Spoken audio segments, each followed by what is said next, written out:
All right, I just wanted to take a minute of your time and share with you why we require so much documentation to get your mortgage transaction completed. The federal government stepped in several years ago and created some laws that we just have to live by.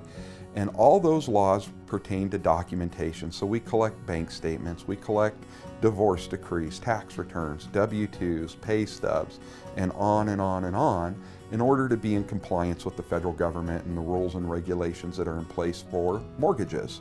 So as we go through the process, we're going to ask you for as much of the documentation that we are feeling that we're going to need right up front, so we get that.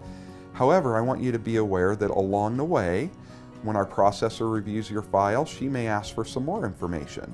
And then when it goes to underwriting, the underwriter may ask for more information as well. So throughout the process, we might be requesting additional documentation.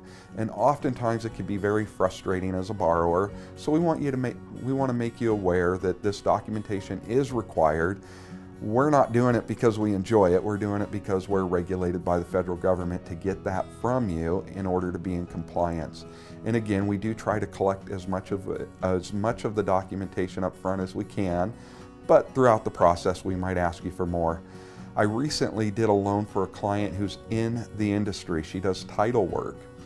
And she said, James, it was like you drew my blood, and then you came back and drew some more, and then you came back and drew some more. And so it can be painful, but we'll get you through it. And I promise we want to make it as fun and as easy as possible. But at the same time, we want you to be aware that documentation is required in order to be in compliance.